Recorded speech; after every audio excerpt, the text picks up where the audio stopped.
We're going to talk first to Bob Ryder, who's a dog trainer. We are getting a call. Hi, you're on the air with Bob, the Hi. dog trainer. Would you have a question for him? What's your name? My name is Donna. Hi, Donna. Hi, Donna. Hi. We have a golden retriever who is super friendly with everybody that he's with, but when he's in our backyard and there are people walking by, or babies or other dogs or anything, he goes crazy barking at them. Now, if they were in his yard with him, he would be very friendly, and I'm just wondering, what can we do to get him to stop barking? Good question. And gosh, I think there's lots of dog owners who have similar issues with their dog to this. Donna, what kind of fence do you have in your backyard? Is it chain link? We have a chain link, yes. That was a good guess on my part, because dogs, although the chain link will keep your dog in the yard and keep most, not all people or creatures out of your yard, somebody who's really determined could get in, they can still see through the fence. And because your dog is happy and friendly and likes people, probably what's going on is a condition called barrier frustration. If a dog is at the end of a leash or prevented from getting to something that they want by being behind the fence, that's a frustrating experience. So most likely what's happening is your dog is barking out of frustration. Hey, there's people, there's dogs, there's things on the other side of the fence that I want to get to, and it's really frustrating that I can't get out and be with them. So that barking is an experience of, gosh darn it, I want to get out and see what's going on out there, or be with what's going on. So it'll be really helpful if there's some solutions you can try. Being outside in the backyard with your dog and giving him something else to do, distracting him from what's going on, or if you have some time and money to spend, you could put up a fence that they can't see through. There's little inserts that you can put into a chain link fence that provide some little, I think they're made out of vinyl that you can insert. Or you can just go out in the backyard and with your dog to relieve himself, but do your play and exercise out on walks or going to the park and so forth. Okay. Well, thank you very much. Thank you for your call. Don, it's kind of frustrating to think that we have to go out with the dog in the fenced-in yard, isn't it? Yes, it is. Yeah, and that's what Bob told me to do with my buddy. I said, you got to be out there with them if you don't really want him to bark. And so the idea is to reframe it. Look at it as an opportunity to play with your dog and spend some good time with your dog instead of just letting them be out there deciding for themselves what to do and occupying their own time. Isn't he positive, Donna? He is. We'll see if that works. Okay. Good luck, Donna. Thanks, Donna. Well, I will tell you, Donna, that it really does work if you go out with your dog because, as Bob told me, you're probably more interesting to the dog than what he sees out there. And so when I go out with Buddy, he's always looking at me, wanting to know where I am and what I'm doing. And boy, if he's on the leash because he's really been barking, he's really quiet. So it works, Bob. I know it works. Well, Buddy likes you. He likes spending time with you. He does. He is a good little dog. Okay, wanted to tell you, if you've just joined us, you're listening to The Broadview. I'm Susan Almeida. I'm here with Bob Ryder, dog trainer, and we wanted to talk about dominance. It's not what you think. Now, you wanted to talk about this subject today, Bob. What do you mean by that? Thanks for letting me talk a little bit about this. You know, we're invited so often to have this point of view about what's going on with our dogs, that they have this political agenda where they come into our household and they want to prove to us that they're the boss of things. He or she is going to be the one to decide who goes through the door first or who gets to eat first, and lots of other little details about the ins and outs of daily life. And I'm here to tell you that it just ain't so. The research that led to that kind of thinking was done, I think, way back in the mid part of the 20th century. And would you believe me if I told you that the original idea, the original research, began looking at the behavior not of dogs, not even of wolves, but of chickens? No, I would have guessed wolves. Yeah. That's what I thought it would be. The research was then extended over to try to make sense of the behavior of wolves, and this is very important, who were in captive situations, wolves of lots of different families and from lots of different places that were put into captivity together. And that's not at all the way that wolves work in the natural environment. Wolves are made up primarily of family units with parents and one or maybe two or more litters of puppies or growing up wolves. But dominance, when you use the term correctly, really only refers to when there are two or more dogs who want to have the same resource, let's say access to the food bowl or to chew on a chewy toy. The dog who gets that resource in that situation only is the dominant dog. It doesn't have anything to do with being bossy or necessarily aggressive, although that might enter into it. It might also be a case where the dog is just being kind of clever or cunning, or looking for the right opportunity when the other dog's busy with something else, or just a little bit faster. It doesn't have anything to do with this idea that dogs have this political agenda in their head of wanting to be the boss of their house. Are you saying that it doesn't exist then, that when you have like 4 or 5 dogs in a situation, that the bigger dog, the stronger dog, the younger dog is going to assert dominance? Well, it depends on what you mean by assert dominance. If the bigger or stronger or younger dog happens to be the one who ends up with whatever resource that they all would like to have at the same time, then that dog might be the dominant dog. But asserting dominance in the sense of, me being the one to tell you what to do and sort of being the tyrant of the house. We're invited to think that in wolf packs there's either an alpha male or alpha female pair that are the tyrants, and they're the ones who impose order on the group by being violent if necessary, or threatening other dogs or wolves if they don't do the right thing. That's just not the way it works. In wolf packs especially, it's much more based on cooperation and deference. Some dogs just say, "Oh, I don't care about that resource," or some wolves, "I don't care enough about that resource to get pushy about it. You can have it." Or do you think it's because they have plenty of food that happens? Oh no, they might compete hard for food if food is rare. If food is plentiful, sure, there's a lot less competition. There's a certain logic to the law of supply and demand. But mostly, I want listeners to sort of start to distrust this information that we're given so often, that your dog is trying to be the boss of you. And really, I want you to think about what's going on in your house if you have a dog.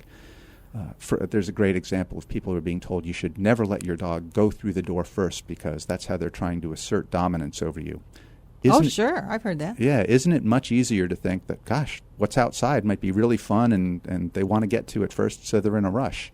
Now, you could easily and very correctly think of that as, impolite behavior. It's kind of rude to blow by you at the door. If it's a big dog, they might take out your knee or your hip or bump you into the wall. But that's not a case of dominance at all. That's just a case of the dog needing to learn good manners, and there's some very gentle, friendly, and really effective ways to teach that with positive reinforcement. I'm talking with Bob Ryder, who is a dog trainer, and if you'd like to get some free advice right now, you can give us a call at 829-2345 or 877-591-9370.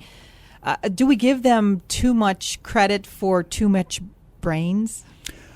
We might give them credit for kinds of intelligence that we have that they don't, but I don't think it would be correct to automatically assume that they're not as intelligent as we think. Dogs can be very clever in their own specific kinds of ways. So there's this phenomenon called a theory of mind, and we humans tend to think that if we would think this way in a certain situation, our dogs must be thinking this way. Yes, in the same exactly. situation, right? So for humans, dominance is a very common experience. Quick, real fast, try to think of 1 or 2 institutions that aren't based in dominance in human experience. Yeah, You can think of the military. Most corporations are based on dominance. The CEO is in charge, and everybody else has to do what the CEO says, and so forth. Dogs don't think that way. They're very intelligent, but they organize their thinking much differently than humans do. Mostly for dogs, it's a case of, do I want it, and is it safe for me to go get it? It has nothing to do with morality or trying to be the political leader of the group. Yeah, it's mostly a do I want it. I guess it's just more of a visceral, a real primitive response, isn't it? Sure. Do I want it? Sure. There's a resource over there, and if it's something that might help me live to pass on my genes to the next generation, I should be motivated to go get it. I got a friend this week who was not able to call in today and ask you this question, and so she said that I could ask you, Bob. Okay. And this question, it has to do with when they eat supper or any kind of food, they have a bench type situation with a table, and she's realized that they have let the dogs jump on the bench along with them while they are eating, and the dogs will get up and steal food, I guess she calls it. And then she said when she realized how poorly behaved that seemed was when they invited people over to eat, and the people would be sitting there eating, and the dogs would get up and steal their food. And she realized that she doesn't like that. So do you want to give your impression on what she should do? Sure, weigh in with my my 2 cents on that. Sure. Yeah. Well, congratulations to you, Susan, because when you told me this question before the show started, you said you thought you knew what I would say, and you were spot on. You said you thought that I might begin by training the dogs or having the dogs be on a leash while they're in the house, and especially at supper time, and adjust the leash so that it was impossible for them to jump up and take the food. And instead reward them for an alternative behavior, which would be keeping their little bottoms and tummies on the floor. And when they learn to stay down on the floor, then reinforce them for that. So training an alternative behavior. And you were spot on. That's just the right way to think about it, or to approach it. So now you can say that I do listen to you, Bob. Yes, I never had a doubt. Oh, that's great. Well, we have a few more minutes here, and if you do want to get a last question into Bob, give us a call here at the station, 829-2345 or 877-591-9370. Bob's going to be here for just a few more minutes, and then he can take your calls off the air if you'd like it that way. But any last thing, Bob, that you'd like to make sure that people know about training their dogs, other than it sounds like the leash is helpful. The leash is very helpful for many different situations. Being with the dog is helpful to control the barking. And also, I don't know. What was my third thing? Oh, I would say think in terms of both training and management. Management is such a totally underestimated way of working with your dog's behavior. You want to set up your house, set up your environment. So this is what I like to tell my clients. Make the right thing to do the easiest thing to do, and make all the wrong things that your dog can do, because there's so many. Make those more difficult, more inconvenient, harder to get to. Use baby gates, use leashes. There's no reason a dog can't trail around a leash while they're in their house, so long as you're there to supervise. Just use some means of physically controlling your dog, kindly and gently, but just make it so that they can't go where they're not supposed to go or get what they're not supposed to get. And then reinforce them, give them treats for when they do the right thing, because there's a lot of times during the day when your dog is going to end up offering behaviors that are totally acceptable to you, going over and lying down by the air conditioning vent. Give your dog a treat and say, that's the behavior that I want. That's the behavior that, okay, all right, we're getting another call. Hi, you're on the air with Bob and Susan. What's your name? Hi, Susan. My name's Brent. Hi, Brent. Do you have a question for Bob? I do. Hi, Brent. We have a female min pin that we rescued about a year ago. She's about 5 years old, and she's really been coming around in her training. Good. But it seems when the mailman comes, she's able to get up on the back of the couch and look out our big bay window, and she grabs blankets and pillows and thrashes around, but it only occurs when the mailman shows up, never when anybody's coming over to see us. I was just wondering if you had any suggestions. Sure. What's happening with your dog is she's reinforcing herself, or actually your mailman is reinforcing your dog for this behavior. Think about it from your dog's perspective. First of all, she's probably scared or bothered somehow by the mailman. Some dogs don't like uniforms. Some dogs don't like men. Some dogs just don't like somebody approaching the house. And she can see all this going on from the window. So the mailman comes, and she gets really upset and does some destructive behavior, and she's frustrated and scared and tears up your pillows and blankets. And what happens? The mailman goes away. Every time. It never fails. The mailman comes, sees the dog doing this from your dog's perspective, and, oh, gosh, the dog is going to make me go away. That's what your dog thinks is going on. Okay. So if you can set it up so that your dog just can't see the mailman coming, that's going to help a lot. Any behavior that our dogs practice, they get better at, including emotional behavior like this. So if we can set it up so that she stops going down that path in her mind and has something else to do at that part of the day, that'll help. And also, you can train her that when the mailman shows up, without fail, you start feeding her little bits of Vienna sausage. Change the association so that the mailman means good news is coming instead of the scary experience that she's been having. Okay. I don't think it's a uniform issue because I work for the sheriff's office, so she sees me in uniform. That may just be approaching the house, or may just be something about the bearing or the gait of the mailman, or just she might get used to the time of day. If she can, she starts to get used to this showing up. She knows, oh, this is the time of day. I go get upset at this guy come into the house. Okay. Bob, isn't it amazing that he has the perspective, the dog has the perspective that when she barks, he goes away every time? Yeah, it never fails. It always works. She barks or growls or tears up the pillows, and that makes the mailman go away. Isn't that amazing? Yep. That is. Oh, thanks a lot for your call. I appreciate it. Thank you. Okay, bye. Well, let's take one more, Bob. Let's see if we can get that one in. And okay. Let's see if that'll work. Let's see. Hi, are you still with us on the broad? Oop, nope. Yeah, sometimes we do have to wait a little bit. That person calls my house every time. Oh, well, okay. So here we go, Bob. It's we have to bring it to a close. I think that I was really impressed with the idea that the dog really thinks that their barking makes the mailman go away. See, from a dog's perspective, that makes perfect sense.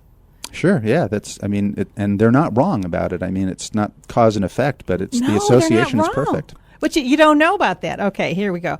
Hi, you're on the Broadview with Bob. Do you have a question? Yes, I have a two-part question. Okay. What's your name? Mark. Okay, Mark. We had a dog from a shelter about 4 years ago. She's a great dog, but she used to like to go out all the time. But now when I go together to take her out to go for a walk, to go to the bathroom, she hides under the bed. She won't come. And when we pick her up, she starts to urinate a little bit before we take her out. Okay. The other problem is when we take her for rides in the car, she likes to go for rides, but she barks at everybody that's along the side of the street, not just dogs, but people.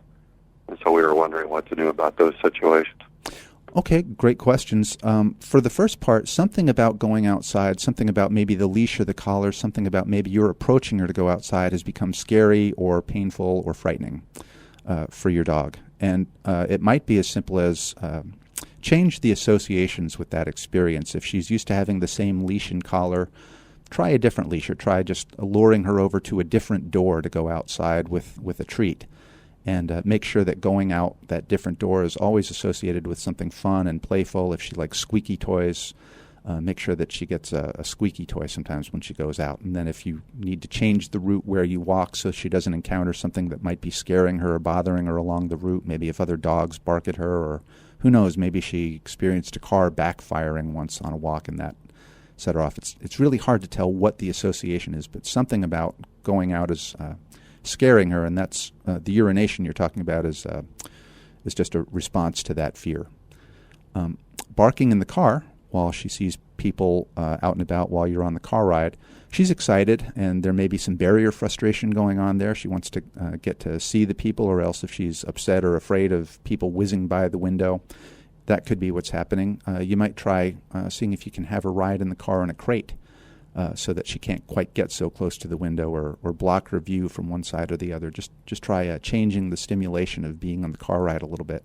And you can also give her something else to do while she's in the car. If she has a favorite rawhide or another chew toy to occupy her when she's in the car, that might turn her attention away from barking at the people outside. Okay, Mark? Yes, thank you. Thank you so Thank much you. for the call. We appreciate it. Well, Bob, we've come to the end of our time here. This was fun. It was really fun, and this is Bob Ryder. He's a dog trainer. If you'd like to get a hold of Bob, go to www.pawstrans.com. That's www.paws, that's paws, trans, trans.com. Thanks so much for being on the Broadview this morning, Bob. Anytime, Susan. We'll see you next time.